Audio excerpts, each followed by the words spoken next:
It's a happy morning here at Overland Kings in Parañaque City, and this is Makoy Dubs. And as you can see, you see different Subarus here. We got the Subaru Forester, Crosstrek, and the Outback because we are going to Tanay to test its capabilities of its all-wheel drive beauty. So samahan niyo ako. Let's go!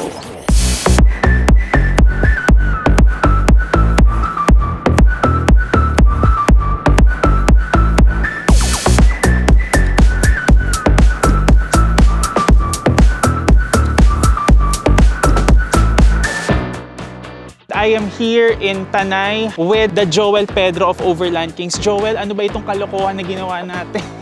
Joke lang. Ba't ka ba nakapaa? Kasi dinrive natin yung Subaru dito Hindi, pinapakita lang natin what a Subaru can do. That's true. And also, aside from doing all the off-road activities here sa Tanay, syempre ipapa-experience din sa atin ni Joel kung ano nga ba ang Overland Kings but at the same time, real camping. Kasi this is my first time doing this, Joel. We're so excited for you. Oo, dahil high school pa nga yung eme-eming camping lang. So I'm very excited. And how's the Outback for you? Honestly, such a great overland vehicle for being a crossover. That's the X-Drive. Kanina, na-try natin yung hill descent control. And you can fit so much stuff in the car. So, I'm sure there are a lot of more things we can talk about, but I think we're just excited to be jamming with you. That's right. Eating, overlanding, and playing with the Subarus. That's right. Eating, overlanding, and driving. So, join us. As you can see, we're fixing the tent. It's a huge tent, no? Joel, parang kasya dyan 3 Subaru, no? Or dalawa.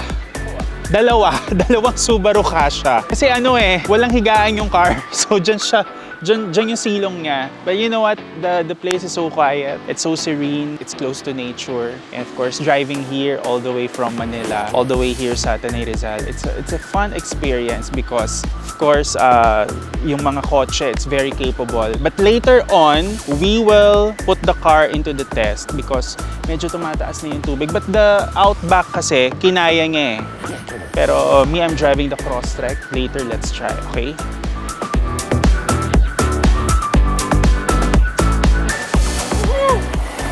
May halong ka pa pala yung trail to, bro.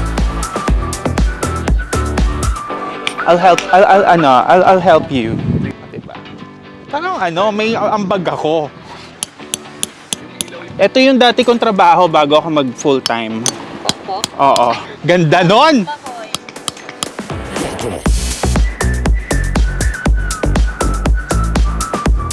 Kasha, di ba? Joel, anong naisip mo? So, pag isang kotse, pwede ka na mag-car camping, literal. Car camping, literal. Kasha yung dalawang cars. Kasha. Galing.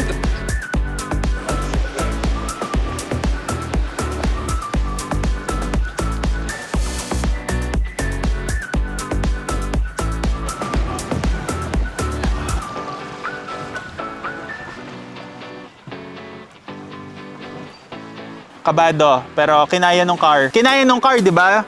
Joel, kaya! I think kung mga ganong lang, obstacle, pwede. Wag lang yung aabot na sa hood. Siyempre, wag ganun. At the end of the day, when you bring these cars out, may you have to know the limits of the capability. Yes. Of course, there's a trade-off. I mean, it's not a pickup truck, right? Pero at least you know that in that type of situation, with the all-wheel drive, you're confident enough na hindi ka mababalaho. It's just, of course, the limitation of the car. We have to pick a line na better yung clearance. Yes. Para makalabas tayo ng tama.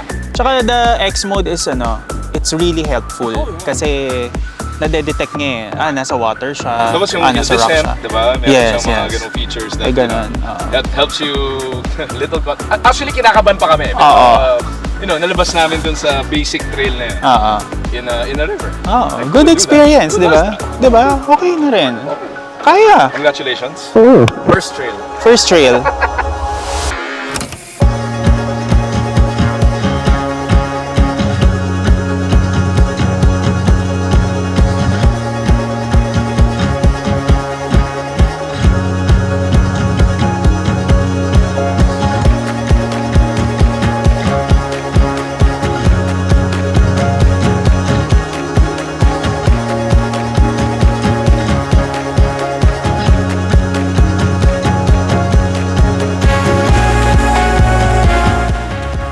Oh, this is the LG Stand By Me. Okay, ganda nun. Parang song Stand By Me. Go! Oh, meron tong Dolby Atmos. This is available at Overland Kings shop. And 5 hours ang battery niya, 'di ba? So if you want to have a movie night, 'di ba? Horror, anything comedy, go. And you can also connect this sa internet. O kunwari, meron kayong product presentation, camping style. Sir, this is the sales data. This is the growth for the past quarter. Also, I'll show you the Boodle stuff that I got from Overland Kings shop. Let me show you, tara. So let me show you the stuff that I got from the Overland Kings shop. Ayan. Because the other day, Banawe Boy was there, si Alex Lim. So ako kasi, I'm a huge fan of yung mga warm white lights. I got a nature hike glamping. Ayan. Oh. Di ba? Ang ganda, oo. Guys, nasa na ba yung hinahanap nating treasure? Ganon, oh. I got a mug. Overland Kings mug. Super nice. Ay, hindi pala touchscreen. Touchscreen yan! Touchscreen! Kaloka. Huwag niyo panoorin. Wag yan.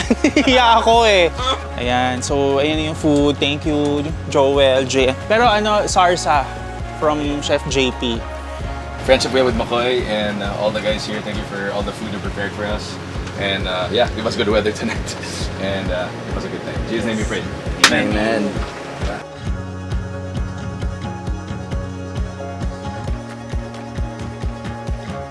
Full gear setup si Joel, oh. Kaka-setup lang eh. Yes. Kasi kakainom lang ng coffee. Yeah. Kasi napaso ako. Napaso! Hindi nakakaya. Aray. Pero super nice the setup. Yeah. Kwento mo lang sa amin ng very light. Yeah. What's the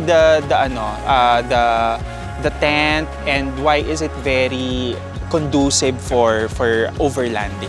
Yeah, so generally this product is called a rooftop tent. Mm-mm. So there are tons of brands out there. Of course, all the branded ones will have a different attribute or quality. What you're using tonight is the iCamper. So it's called an X cover. So wala siyang cover, pero it's generally these tents are all-season tents. So minsan all season, then sa atin 2 seasons na naman. But basically dapat waterproof yan. And then maganda yung UV protection properties niya. So hindi ganun kainit yan sa loob. Hindi mainit kasi lola mo, 'di ba? Kailangan ng mga wrinkles, 'di ba? And then yung foam, of course, for The the foam, comfort. yes. It's we should do a review tomorrow morning. Oh, that's right. Diba? And also we'll show you the what's inside interior. the interior para you can for our audience you have a feel, Yep. 'di ba? Kasi mamaya question, kasya ba ako? Mainit ba diyan, 'di ba? Mga ganung bagay. In general idea, wala namang masama sa ground tent, but you're off the floor, so langgam, Yes. malaka, I don't know what you're thinking, Yes. snakes, or dogs that are around. You feel a little safer when you're on top of a rooftop tent. Oo. Medyo elevated din yung feel, 'di ba? And the good thing is, you can install it on any vehicle. Basta meron kang load bar, meron kang that's why crossover, an SUV, a pickup will all work. So, yun, papatong mo lang siya, and then, good to go. Good to go. Yun lang. Very convenient, 'di ba? Thank you, Joel. You're welcome. Yeah. Let's carry on. Yes. Thank you.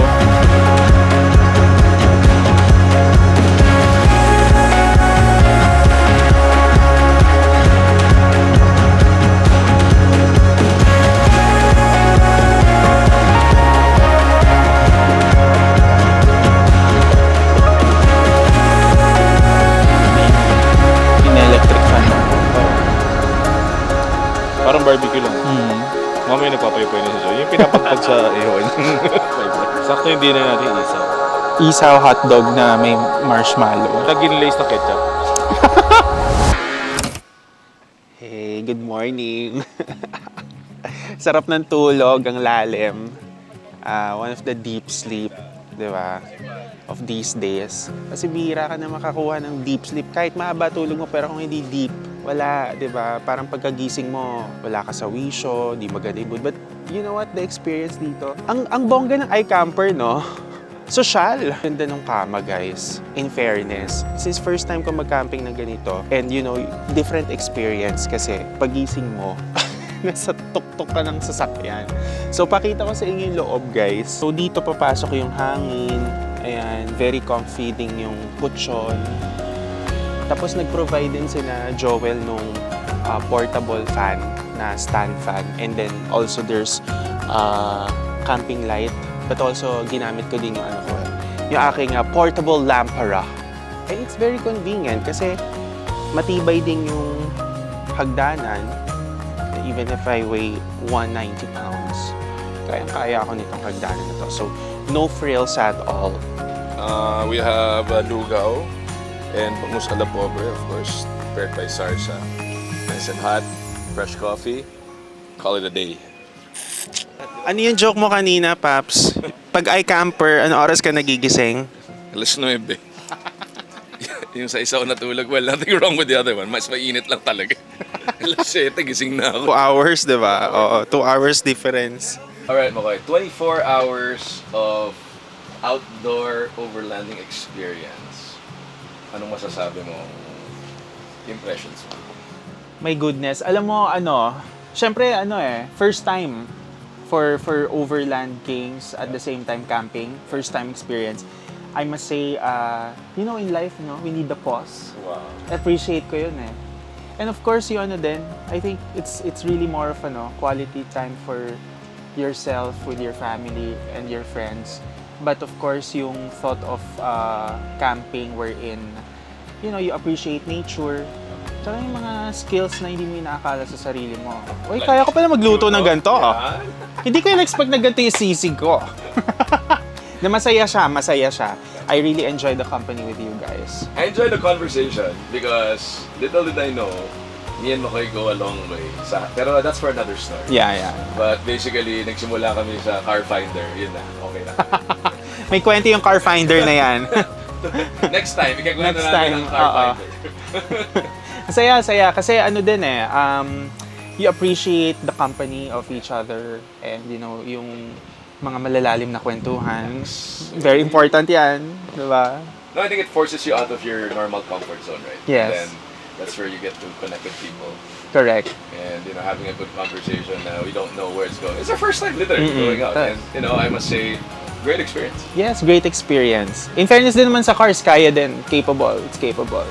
Well, the cars always is part of the experience. And I think course. having these Subarus, 3 of them to play around with adds to the fun of the whole adventure. Yeah, in all fairness. Tsaka yung trail experience natin, yung tampisaw sa, gusto ko yon. Yung may konting kaba. May konting kaba, pero masaya, di ba? How about the sleeping? It's your first time on a roof tent. What do you think about it?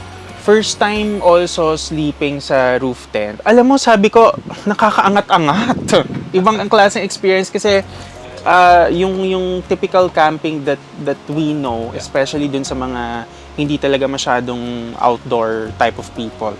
The camping that of course, sa lapag, diba? Yung magbubuo ka ng tent sa ground. But this time, I appreciate that it's comfortable. At the same time, number 2, security. Kasi syempre, pagka nasa roof yung tent mo, hindi mo alalahanin, ay baka may gumapang na insects or diba? But also, I appreciate kasi malamig dito sa lugar na nandito kami ngayon eh. I appreciate yung air vents. Air vents, May electric fan yun. May electric fan. may portable electric fan, then may air vents. And the memory foam. My God. May effect. Oo, sabi ko pag ganun ko, walang sakit ng ng likod So not all hype. See, may comfort factor. May comfort factor talaga. Tsaka yung for me, I think the experience na you paid for this, get this experience, Right. diba? So actually, yung last post dito, I think, mahirap kaya yata mag-camping ulit na hindi kami kasama. Kasi sila na yung nag-set ng standard eh. Parang pagka nagpunta siguro ng camping na, this is not Overland King standard. Lagot kayo kay Joel. Pero masaya. Great. Final question. Mauulit ba to o hindi? Mauulit.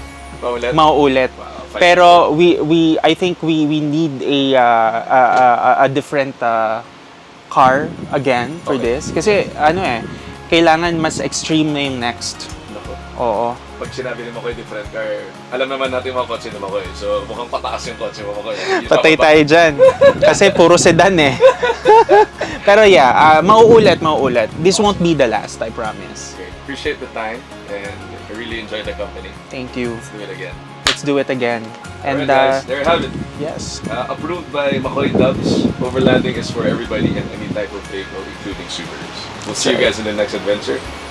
Later.